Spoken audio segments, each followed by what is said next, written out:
warahmatullahi wabarakatuh. Alhamdulillahirabbil alamin wa bihi nasta'inu 'ala umuri dunya waddin. Wassalatu wassalamu ala asyrofil anbiya'i wal mursalin sayyidina Muhammadin wa ala alihi wa sahbihi ajma'in.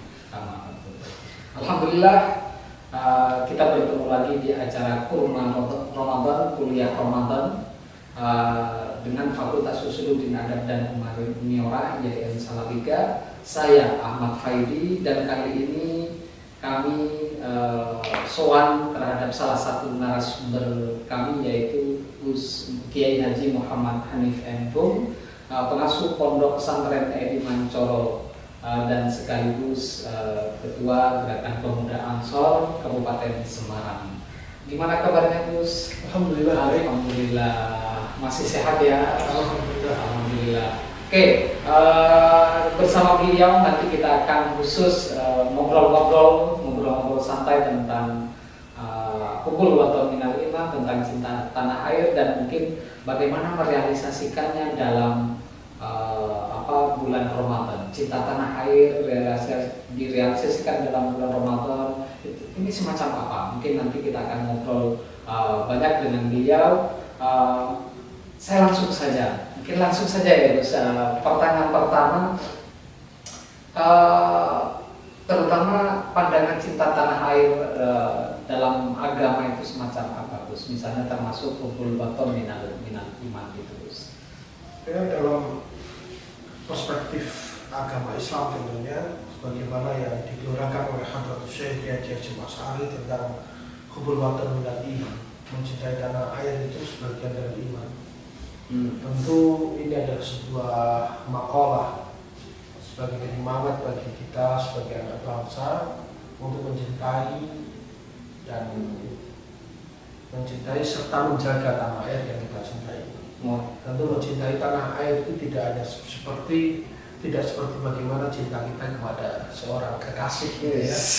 Tapi cinta tanah air tentunya adalah bagaimana kita jadikan bangsa ini, atau kita mempersiapkan diri kita untuk menjadi generasi bangsa yang baik, generasi bangsa yang berprestasi, generasi bangsa yang mumpuni, sehingga bisa membanggakan dan menjadi sebuah kebanggaan bagi bangsa dan negara.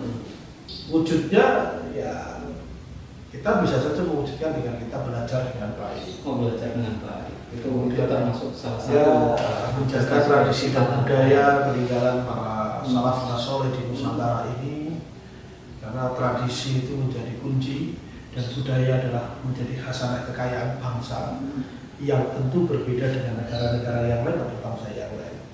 Selama kita bisa menjaga tradisi dan budaya bangsa, maka sampai kapanpun bangsa Indonesia ini akan ada. Tapi begitu tradisi dan budaya hilang dari muka negara Indonesia ini, maka ya jangan lagi kita mengenal Indonesia di masa yang akan datang. Maka mencintai tanah air diantaranya ya menjaga tradisi budaya bangsa ini serta melestarikannya dengan baik, serta menyiapkan diri kita untuk menjadi orang-orang yang memiliki kredibilitas dan kemampuan yang baik di masa yang akan datang. Berarti bentuk cinta tanah air itu banyak cabangnya. Misalnya kayak istilahnya memperjuangkan negara Islam dengan bom bunuh diri dan lain sebagainya. Itu termasuk cinta tanah air atau bukan sih? Atau justru itu menciderai cinta tanah air itu sendiri? Nah, mungkin di antara banyak sekali cabang tentang atau bagian dari bagaimana kita mencintai tanah air, di antaranya adalah menjaga citra baik bangsa ini. Menjaga citra baik ini kan tentunya jangan sampai kita memperburuk citra bangsa kita di mata dunia. Karena bangsa dengan citra yang baik di mata dunia, tentu dunia juga akan memandang kita dengan baik. Perilaku segelintir orang atau sekelompok oknum yang kemudian membuat resah masyarakat itu justru akan memperburuk citra bangsa kita di mata dunia. Nah, tentu dengan memperburuk citra, di mana rasa cinta kita terhadap tanah air? Kita perlu dipertanyakan. Sebagaimana ketika kita mencintai seseorang, kalau kita memperburuk citra seseorang yang kita cintai, kan berarti kita tidak cinta. Nah, mestinya segelintir orang ini ya jangan kemudian memperburuk citra bangsa kita dengan cara-cara yang tidak pas, tapi bagaimana ayo membangun citra yang baik bagi bangsa ini, sehingga bangsa ini disegani, bangsa ini ditakuti bukan karena sesuatu yang meneror, tapi ditakuti karena kemampuan dan kredibilitas bangsa ini di mata dunia. Oke, kalau termasuk tingkat-tingkat misalnya kayak terorisme dan lain sebagainya itu kan menciderai itu, Gus.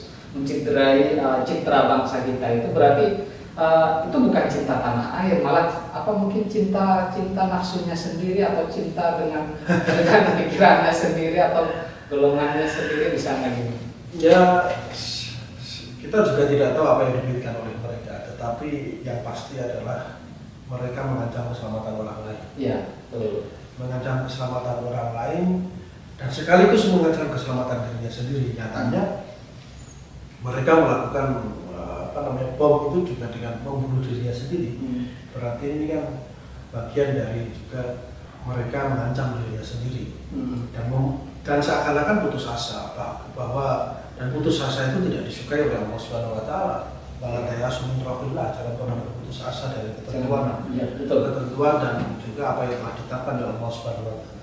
Karena kita sebagai manusia harus senantiasa optimis, memandang masa depan, harus senantiasa berpikir positif tentang masa depan, dan tentunya ketika kita berpikir positif akan kebaikan Allah Subhanahu wa taala, maka Allah pun akan baik kepada kita.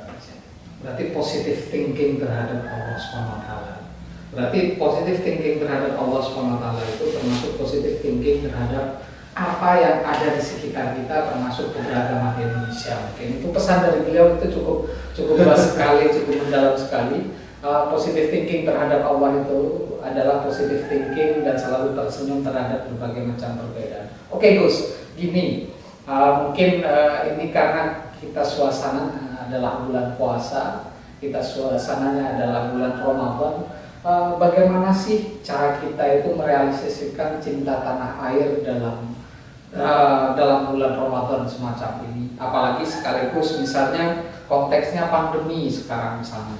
Ya, dalam konteks pandemi tentu ya sebagaimana firman Allah, ya ayyuhalladzina amanu atiillaha wa atiiur rasul wa ulil amri minkum. Betul. Bahwa umara inilah yang kemudian ulil amri kita, yaitu para pejabat pemerintah yang telah menetapkan berbagai macam protokol kesehatan atau protokol pelaksanaan kegiatan keagamaan di bulan Ramadan ini. Mematuhi apa yang telah ditetapkan pemerintah itu adalah bagian dari keimanan kita. Betul. Yang kedua, mematuhi pemerintah pun juga menjadi bagian dari cinta kita terhadap tanah air. Karena tanpa mereka, negara ini tidak ada yang mengelola. Karena mereka lah yang hari ini mengelola negara, dan apa yang menjadi ketetapan mereka sekaligus wakil kita yang juga memutuskan suatu perkara tentu dengan segala pertimbangan. Nah, menurut saya di Ramadan ini ya marilah, meskipun kita juga semuanya pengen beribadah dengan baik, semuanya pengen melaksanakan semua hal-hal yang ada di bulan Ramadan ini dengan baik, tetapi tetap jangan lupa mematuhi protokol kesehatan dan juga mematuhi apa yang menjadi ketetapan pemerintahnya adalah sebagai wujud kita terhadap cinta tanah air.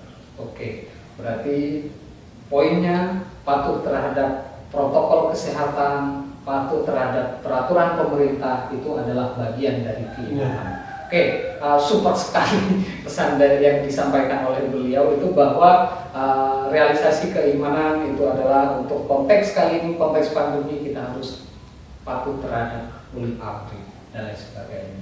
Mungkin ada pesan lagi yang pengen disampaikan oleh Gus Hanif untuk para pemuda dan para kaum muslimin dimanapun berada.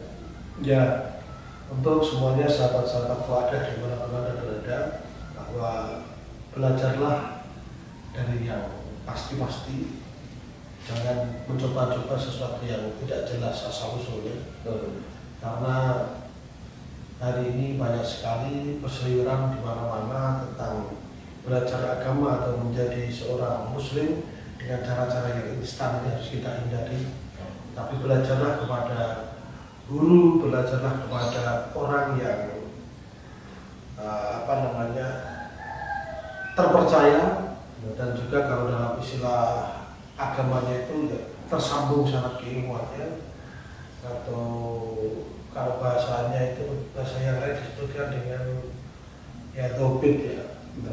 Jadi sehingga kita betul-betul belajar dengan orang yang mumpuni, ahlinya, bukan kakak dari jari poso cukup, atau bahasa lainnya bukan kila-kila, tapi memang betul-betul dari orang yang secara spesifikasi di lingkungan kita diakui oleh banyak orang bahwa inilah orang yang memiliki kemampuan dalam hal bidang keagamaan. Oke. Saya kira itu. Oke, Cak Fai, terima kasih. Pesan untuk teman-teman, belajarlah agama dari sumbernya. Ya, jangan belajar agama dari YouTube, mungkin, atau YouTube boleh asalkan dari tokohnya jelas. Termasuk dari Kurma Fuadah, insya Allah dari tokoh-tokoh yang dihadirkan oleh Kurma Fuadah ini lumayan otoritatif, artinya kita itu merupakan para tokoh agamawan yang kita hadirkan seperti Pak Ketua MUI, juga kita hadirkan pengasuh Pondok Pesantren Dedi Mantoro. Oke, mungkin sekian dulu pertemuan kami kita sampai di sini. Mudah-mudahan bertemu lagi di lain kesempatan. Jangan lupa tonton setiap hari acara Kurma Fuadah di channel Fuadah Fakultas Usuluddin Adab dan Humaniora IAIN Salatiga, tentu dengan menghadirkan narasumber yang berbeda-beda tiap harinya dengan tema yang berbeda-beda tiap harinya. Marilah kita beragama secara santun, kita tegakkan toleransi beragama, dan kita realisasikan keimanan kita dengan cinta tanah air. Wallahul muwaffiq ila aqwamit thoriq. Wassalamualaikum warahmatullahi wabarakatuh.